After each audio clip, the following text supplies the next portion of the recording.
Hello student, मैं दीपक sir. चलिए हम लोग ठोस अवस्था के अगले वीडियो में हम लोग चलते हैं और हम लोग पढ़ रहे थे सॉलिड स्टेट ठोस अवस्था। ये हमारा लेक्चर 3 है और आपको सभी चीज लिख दिया गया है और आपको अगर दिखाई ना दे तो क्वालिटी थोड़ा बढ़ाकर और साफ साफ अपने नोट्स कॉपी में इसे लिख लिया करेंगे। चलिए हम लोग चलते हैं। क्या हम आपको सॉलिड स्टेट ठोस अवस्था के कितने क्लासिफिकेशन होते हैं, कितने वर्ग में बांटे गए थे, तो 2 वर्ग में बांटे गए थे। एक को बोले थे क्रिस्टलीय ठोस, एक को बोले थे अक्रिस्टलीय ठोस। क्रिस्टलीय ठोस क्या है, किसे कहते हैं, उसका व्यवस्था कैसे होती है, अक्रिस्टलीय ठोस क्या है, उसकी व्यवस्था कैसे होती है, और उसके क्रिस्टलीय और अक्रिस्टलीय के गुण को भी हम लोग पिछले वीडियो में अध्ययन कर चुके हैं। ठीक है, तो बच्चों मैं अगले वीडियो लेकर फिर आ रहा हूं और आपको ये वीडियो बहुत अच्छा लगेगा। और सॉलिड स्टेट को समझना 3D में थोड़ा मुश्किल होता है, फिर भी मैं आपको कुछ ऐसे तरीके से बताऊंगा कि आपको सभी कॉन्सेप्ट जो रहेंगे क्लियर रहेगा। चलिए, क्रिस्टलीय ठोस पदार्थ एवं अक्रिस्टलीय ठोस पदार्थ में अंतर। कई बार हमारा बोर्ड जो है एग्जाम में सवाल डाल देता है कि क्रिस्टलीय ठोस पदार्थ एवं क्रिस्टलीय ठोस पदार्थ में अंतर को लिखें, ये प्रश्न है। तो मैं बहुत ही सरल तरीके से सरल भाषा में इसको लिखे हैं। पहला क्रिस्टलीय, एक तरफ लिख दिया क्रिस्टलीय ठोस और दूसरी तरफ अक्रिस्टलीय ठोस। क्रिस्टलीय ठोस के तरफ पहला बिंदु को हम लोग देखते हैं। इसमें लिखा हुआ है पहला बिंदु, इसमें अवयवी कण व्यवस्थित होता है। इसमें अवयवी कण क्या होते हैं बाबू, व्यवस्थित होता है। पहले वीडियो में बता दिए हैं। इसमें अवयवी कण व्यवस्थित होता है मतलब अपना रेंज में होते हैं, ऐसे होते हैं, अपने व्यवस्थित होते हैं। ठीक है, चलिए दूसरा बिंदु पढ़ते हैं। इसका इस तरफ चलते हैं, ठीक क्रिस्टलीय तो अक्रिस्टलीय, ठीक इसका अपोजिट है बाबू, अपोजिट उल्टा। चलिए, ये क्रिस्टलीय तो यह अक्रिस्टलीय। तो पहला बिंदु इसमें क्या पढ़े कि इसमें अवयवी कण व्यवस्थित होता है क्रिस्टलीय ठोस पदार्थ। अक्रिस्टलीय ठोस पदार्थ में क्या है कि इसमें अवयवी कण व्यवस्थित नहीं होता है। इसमें व्यवस्थित होता है, इसमें व्यवस्थित नहीं होता है। मतलब किसी भी आपको किसी भी रेंज में जा सकता है, अपना कर्व को बदल सकता है, अपने वक्र को बदल सकता है। इसमें अवयवी कण अव्यवस्थित नहीं होता है। दूसरा बिंदु हम लोग क्रिस्टलीय ठोस के देखते हैं, कहता है कि इसका गलनांक स्पष्ट होता है। जैसे इसका गलनांक स्पष्ट होता है और इसका गलनांक स्पष्ट नहीं होता। इसका गलनांक स्पष्ट है। जितने भी क्रिस्टलीय ठोस पदार्थ का नाम बताए थे आपको, जैसे आयोडीन, चीनी, नवसाधन, हीरा, ग्रेफाइट, तो ये सभी जो पदार्थ क्रिस्टलीय ठोस थे। और ये जो है इसका गलनांक स्पष्ट होता है, मतलब कितने टेम्परेचर पर ही गलेगा, मतलब गलेगा, ये आपको स्पष्ट दिखाई देगा। दूसरा, इसका गलनांक स्पष्ट नहीं होता है। जैसे आप कच्ची बोला था प्लास्टिक कि सबसे पहले इसको गर्म करिएगा तब नरम हो, इसका मतलब इसका गलनांक स्पष्ट नहीं होता है। यह विषमदैशिक होता है। मतलब यह हुआ कि जब किसी भी क्रिस्टलीय ठोस पदार्थ में, विषमदैशिक का मतलब समझो, विषम मतलब भिन्न, दैशिक मतलब दिशा की बात कर रहे हैं। तो मान लो कि कोई पदार्थ है, उसमें चुंबकीय प्रभाव या विद्युत धारा या कोई भी प्रकाशीय चीज को प्रभावित करते हैं पदार्थ में, तो उससे जो किरण निकलेगी वो भिन्न भिन्न तरीके से निकलेगी। भिन्न भिन्न दिशा में उसको लगाएंगे, मैग्नेटिक फोर्स लगाओ, मैग्नेटिक इफेक्ट दिखाओ, चाहे इलेक्ट्रिक करंट प्रवेश कराओ, वो भिन्न भिन्न दिशा में दिखेगा। तो इसलिए किसमें, तो क्रिस्टलीय ठोस में। जब आपका पदार्थ जो है ठोस जो है क्रिस्टलीय रहे तो क्या हो जाएगा, विषमदैशिक हो जाएगा। पिछले वीडियो में भी इसको बता चुके हैं। उसके बाद जब यह विषमदैशिक होगा तो बताओ यह क्या होगा बाबू, समदैशिक होता है। यह क्या होता है, समदैशिक होता है। मतलब क्या, क्रिस्टलीय ठोस पदार्थ में जब लाइट को, इलेक्ट्रिक करंट को या चुंबकीय चुंबकीय इफेक्ट को, मैग्नेटिक इफेक्ट को, चुंबकीय प्रभाव को अगर उसमें प्रवाहित करेंगे तो एक ही दिशा में किरणें निकलेगी, सब दैसिक होगी। ठीक है, इसका शीतलन वक्र असंतत होता है। शीतलन वक्र बोलो, इंग्लिश में बोलते हैं इसको कूलिंग कर्व। शीतलन वक्र असंतत होता है, डिसकंटिन्यूअस होता है। इसका शीतलन वक्र संतत होता है, मतलब कंटिन्यूअस होता है।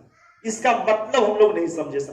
तो चलिए सबसे पहले क्रिस्टलीय ठोस पदार्थ के इसको समझते हैं, उसके बाद क्रिस्टलीय का कि इसका शीतलन वक्र असंतत कैसे होता है।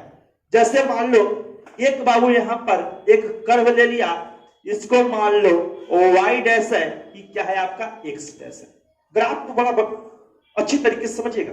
यहां पर मान लो कि इस अक्ष पे लिक्विड को ले लिया, द्रव को ले लिया, और यहां पर टाइम है, समय। और समझिएगा कि इसका शीतलन वक्र मतलब कूलिंग कर्व बोलेंगे इसको। शीतलन वक्र मतलब क्या हुआ बाबू? Cooling curve. या समझिएगा, कूलिंग कर्व मतलब शीतलन वक्र। इसका शीतलन वक्र असंतत होता है, डिसकंटिन्यूअस होता है, मतलब कंटिन्यूअस नहीं होता, लगातार नहीं होते। तो बताओ कि इस वक्र पर यहां पर द्रव ले लिया, यहां पर आपका टाइम है, समय। जैसे यहां पर जैसे कि कोई पदार्थ है, इस तरह से यहां से चलना शुरू हुआ और अपने कुछ आगे बढ़ने के बाद यह कांस्टेंट हो गया, नियतांक हो गया, मतलब सेम टेम्परेचर, कितने समय में वो सेम अपना शीतलन कूलिंग कर रहा है। ठीक है, उसके बाद फिनो नीचे आ गया, फिनो ऐसे मुड़ गया, इस तरह से। अब बताओ, इस तरह के जब ही कर्व है बाबू, तो इस तरह के कर्व को हम लोग क्या बोलेंगे कि असंतत है। मतलब क्या है बाबू? डिसकंटिन्यूअस। कंटिन्यूअस नहीं, लगातार नहीं है। देखो यहां से यहां गए, यहां बिंदु हो गया, यहां बढ़ गए, फिनो ऐसे हुआ, फिनो ऐसे हुआ, ऐसे हुआ, फिर ऐसे। इसका मतलब कि बताओ यह वक्र जो है, यह कर्व जो है, बताओ कंटिन्यूअस है कि डिसकंटिन्यूअस? डिसकंटिन्यूअस है, कि आगे बढ़ रहे हैं, फिनो अगले दिशा में मुड़ जा रही है, फिनो अगले दिशा में मुड़ जा रही है, मतलब भिन्न भिन्न दिशा ही अपना कर्व बना रही है। किसके अनुसार? समय में परिवर्तन के अनुसार। कौन? द्रव। इसलिए कहा गया कि यह क्या है? इसका शीतलन वक्र असंतत होता है, मतलब डिसकंटिन्यूअस होता है। कब? जब क्रिस्टलीय ठोस पदार्थ की बात करेंगे तब। कूलिंग करना।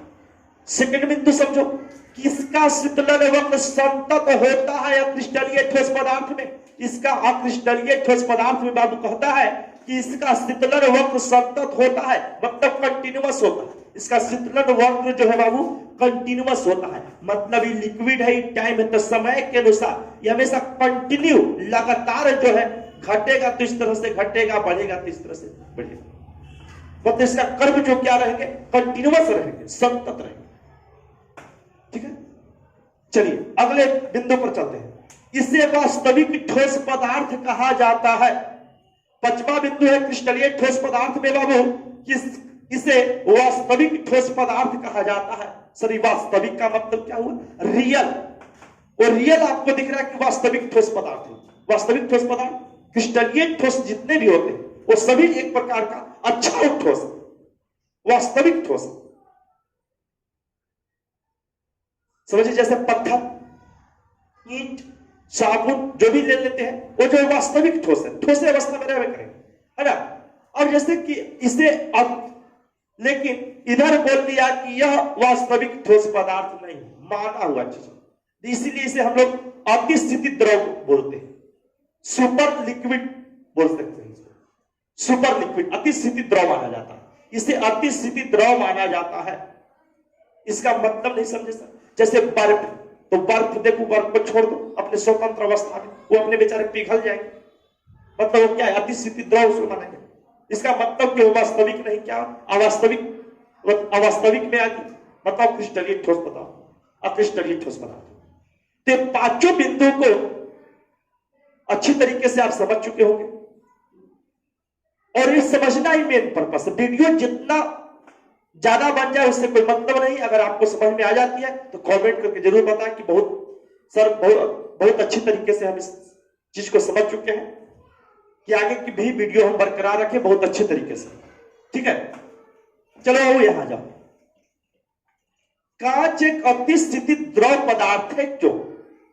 क्योंकि कांच एक अति स्थिति द्रव पदार्थ माना जाता है।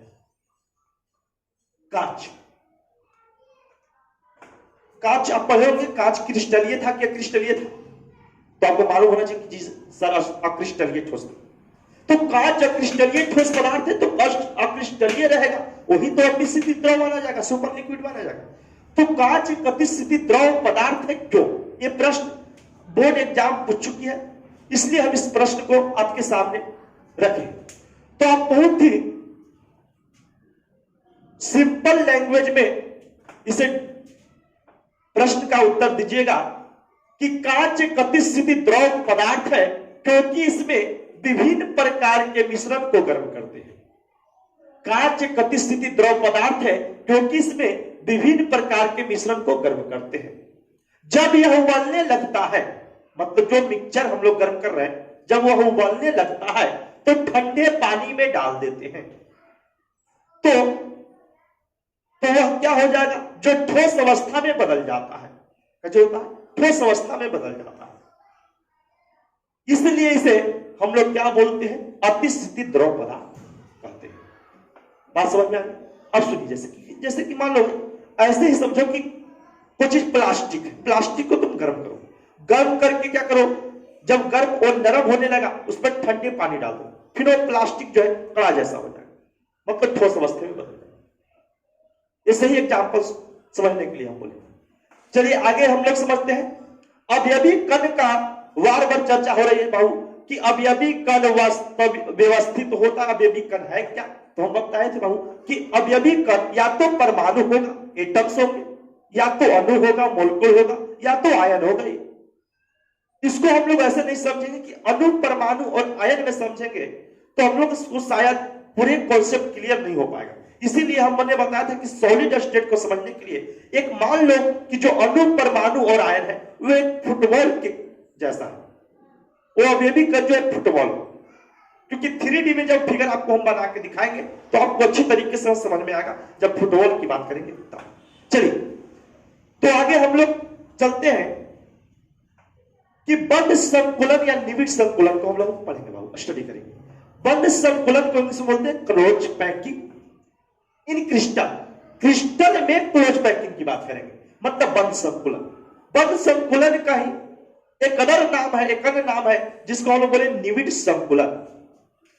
बंद संकुलन या निविड़ संकुलन। सबसे पहले प्रश्न यह उठता है कि इसे कहते किसे हैं सर? बंद संकुलन कहेंगे किसे, निविड़ संकुलन किसे कहेंगे? तो आइए क्लोज पैकिंग क्रिस्टल के बारे में जानते हैं। तो कहता है कि अवयवी कणों का वैसा व्यवस्था, अवयव के कणों का वैसा व्यवस्था जिसमें उसके बीच न्यूनतम रिक्त स्थान होता हो। न्यूनतम मतलब कम से कम, मतलब छोटा रिक्त स्थान होता हो, तो वह बंद संकुलन कहलाता है या निविड़ संकुलन कहलाता है। एक बार परिभाषा को फिर से सुनें। अवयव के कणों का वैसा व्यवस्था जिसमें उसके बीच न्यूनतम रिक्त स्थान होता है वह बंद संकुलन कहलाता है। चलिए मैं आपको यहां पर दिखाता हूं, 3 चित्र आपके सामने रखता हूं और आप बता सकते हैं कि कौन क्लोज पैकिंग में है, कौन क्लोज पैकिंग में नहीं है। जैसे मान लो ये बाबू परमाणु है, अवयवी कण है, अणु है या परमाणु है या आयन है, अवयवी कण है, ये रख दिया। इसके बाद इसके नीचे भी इसी रेंज में और कण को सजा दिया। अब बताओ इसमें कि अवयवी कणों का वैसा व्यवस्था जिसमें उसके बीच न्यूनतम रिक्त स्थान हो। तो ये थोड़ा सा रिक्त स्थान इसमें ज्यादा है, लेकिन ये भी क्लोज पैकिंग में है, बंद संकुलन में है। चलिए एक यहां पर है,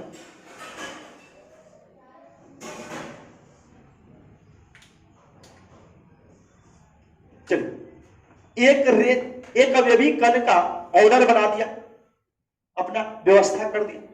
उसके बाद क्या कर रहे हैं, क्रिस्टलीय ठोस पदार्थ के अवयवी कणों को किस तरह अरेंजमेंट कर सकते हैं, सजा कैसे सकते हैं। तो इसको इस तरह से सजा दिया कि एक जैसा ऊपर अब ये भी कणों को बनाया, उसी प्रकार से नीचे बना दिया। एक व्यवस्था ये होगी, एक व्यवस्था यहां पर देखो क्रिस्टलीय ठोस पदार्थ। चलिए, क्योंकि हम लोग पढ़े क्लोज पैकिंग इन क्रिस्टल्स। चलिए, तो यहां पर देखो एक ऑर्डर बना दिया है आपका बेबी कणों का। एक देखो क्रमबोर्ड की जो गोटियां होती है उसको सजाओ। तो क्या होता है कि जैसे कि मान लो कि गोटी है, यहां पर सजा दिया इस तरह से, आप ऑर्डर में चला गया। अब ये जो खांच दिख रहा है गैपिंग, इस खांच को भरते हुए हम लोग ऐसे अब ये भी कण बना दिया।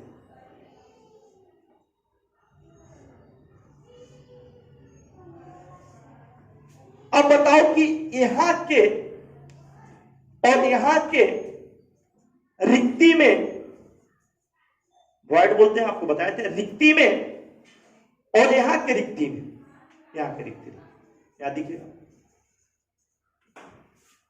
रिक्ति में दोनों को ध्यान से देखो कि यहां की रिक्ति थोड़ा अधिक है, खाली स्थान ज्यादा है, यहां पर कम।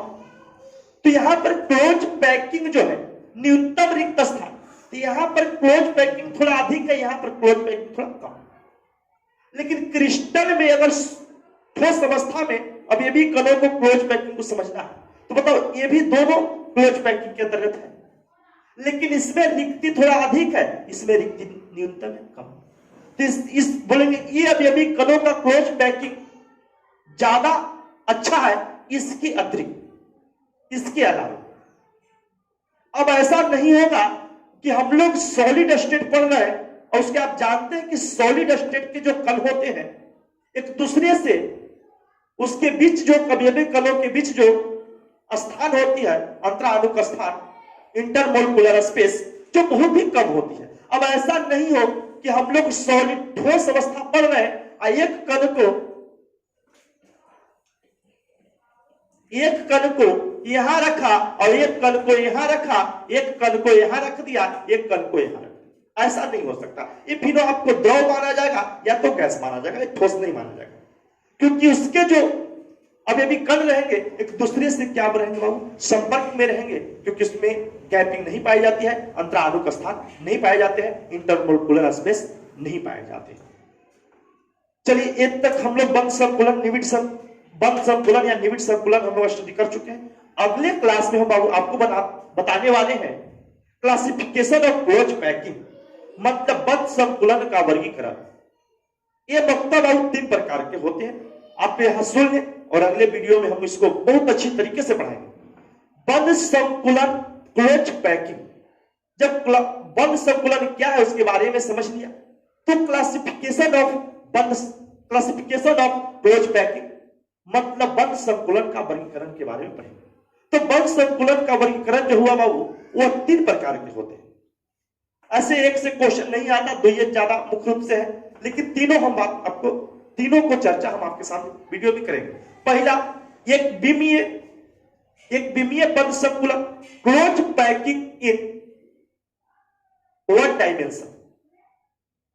सेकेंड होगा द्विविमीय बंद संकुलन, क्लोज पैकिंग इन 2 डायमेंशन।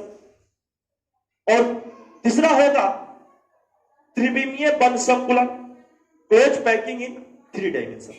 मतलब इसका मतलब यह हुआ कि क्लोज पैकिंग बाबू कितने प्रकार के होते हैं, 3 प्रकार के होते हैं। मतलब पहला को बोलेंगे एक विमीय बंद संकुलन, दूसरा बोलेंगे द्विविमीय बंद संकुलन, तीसरा बोलेंगे त्रिविमीय बंद संकुलन। और सभी का काइंड्स के बारे में पढ़ेंगे और मैं